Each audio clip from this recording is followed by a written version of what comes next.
Assalamu alaikum, bonjour, namaste, and greetings in the name of the Lord Christ Jesus.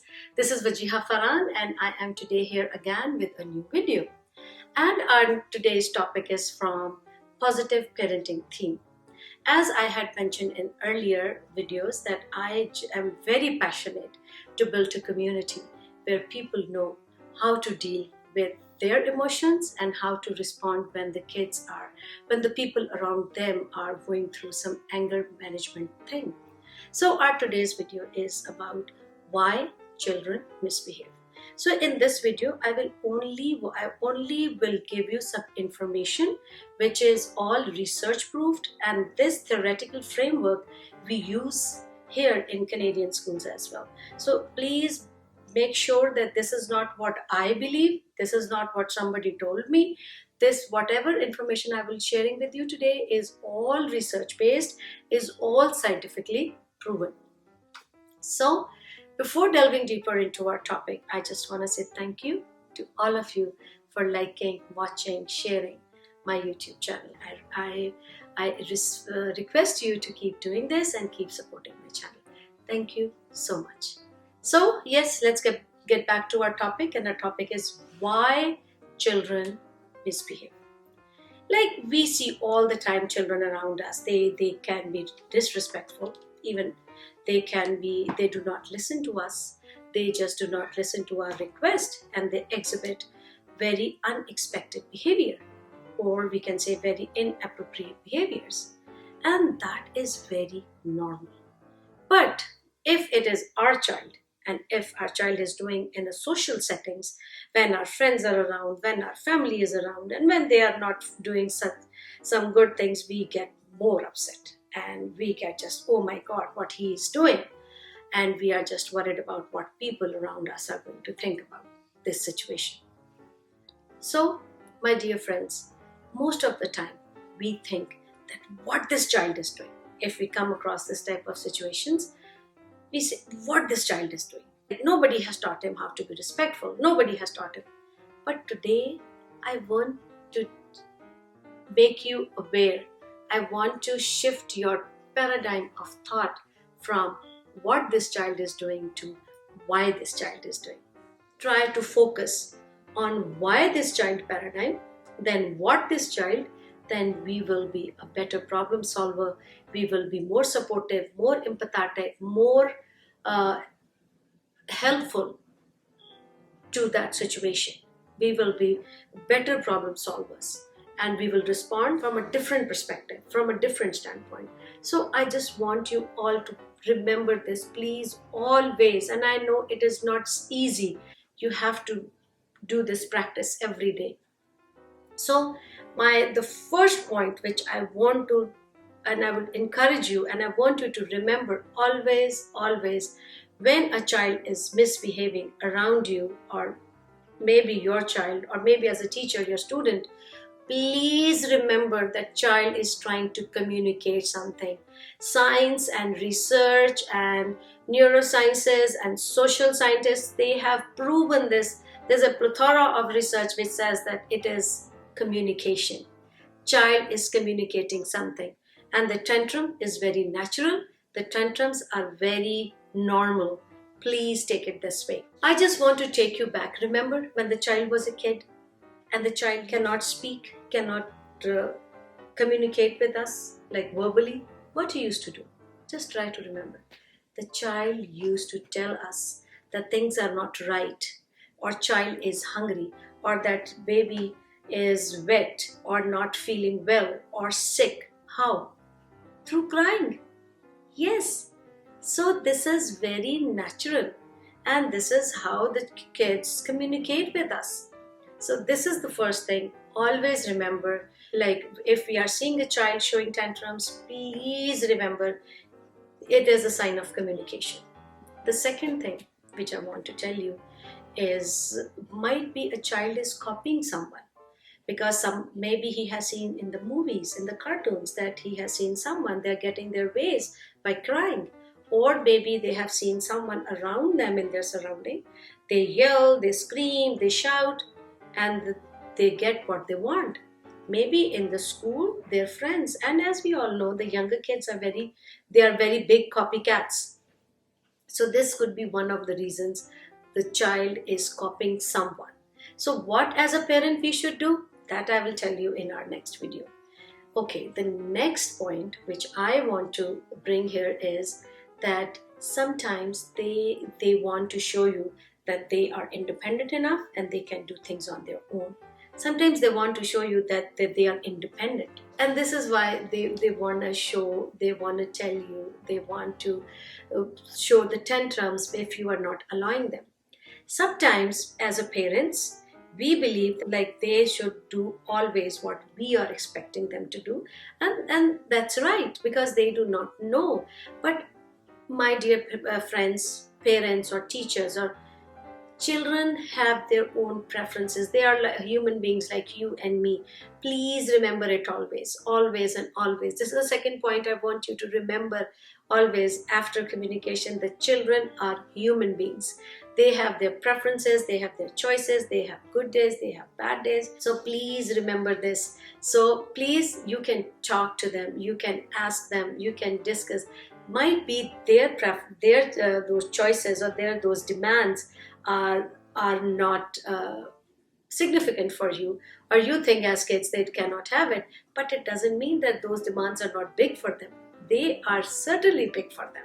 So yes, we will make more videos on these things in details, but today just always remember the children are human beings and they need respect. If we want them to respect us, then same way they need respect in back too. So my next point is, which I want to communicate here, which I want to share here with you, is that sometimes we see when the child is yelling or lashing out or throwing tantrums or loud or aggressive. Usually, what we do, we always go and we always show, like we always raise our voice over to his or her voice. Usually that is what we do. That is what I have seen all the time. And I used to do that all the time too. But I just want to tell you one thing here, which is important related to this topic, that if there's an anxiety curve, and there are 5 levels in it, when the kid is at number 5 level, like here, like curve is like this, and when it's at 5, that means this brain is shut. So now the processing, the listening, the responding, all these responses, this piece is shut now, and now the child is thinking from here. So now he is in the mode of flight or fight. So you must have noticed this. The kids, if you are angry with them, they are willing to fight with you. They are more aggressive with you. They are more loud, aggressive, and because they are in that fight mode, and this is again natural. So how to deal with them? That is another topic. So I would encourage you, rather than saying them something, you just simply stay away, calm down, give them time, let them come on from like 5 to 4 or 3 level, and then you can talk to them. In schools, this is all information which I'm sharing with you. It is all from schools. We all practice this. It is all the part of our teaching, our school systems. One more thing, why children misbehave is because they do not know how to handle their emotions.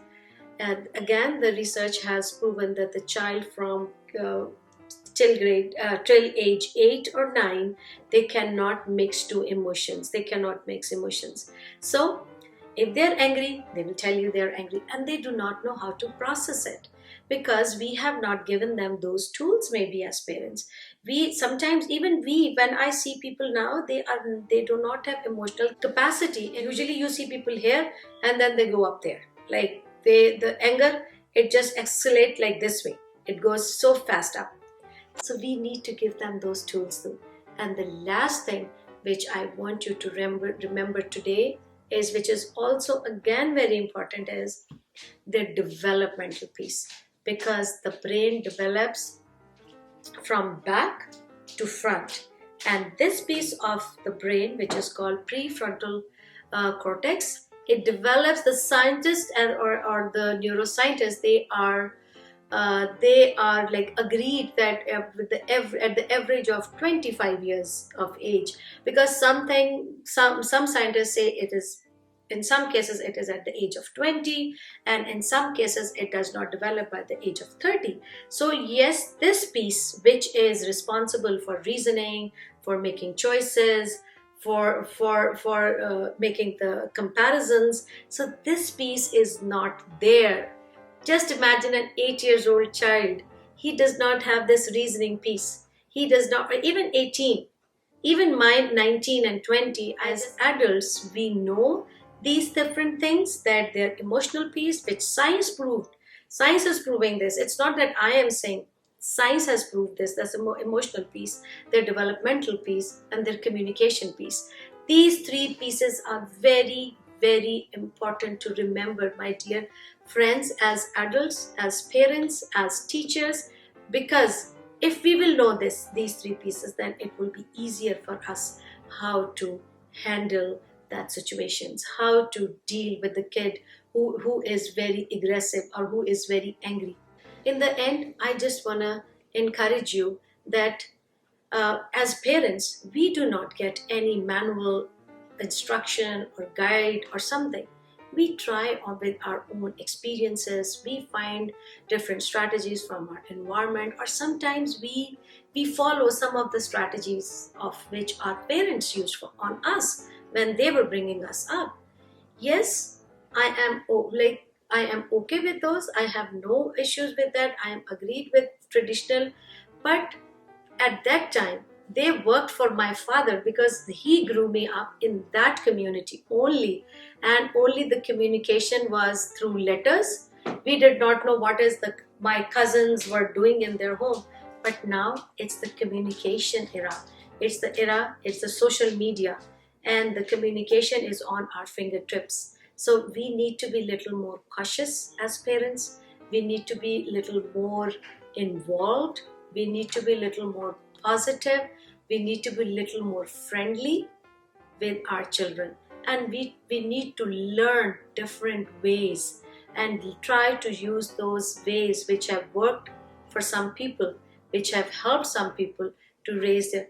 But remember one more thing, this is just a journey. We can only give a try. We do not know what is going to work for you and what is going to work. Like, we all are different. We have come from different backgrounds. Our children are different. So we need to try different strategies. So today, I just tried to give you some information on why children, and I tried to provide you some scientific and scientific and research based information, and this theoretical framework we use in schools all the time. And recently I attended a workshop, so all this thing is fresh in my mind. But in my next video I will share some tips how to respond or deal a child when he's angry, or how to give children anger management skills. So yes, again, it's a part of my everyday job in schools. So thank you for liking, sharing, watching my video, and please watch this video 2-3 times so you just can get hold of all these ideas, and before my next video. Thank you. Bye bye. Have a nice day.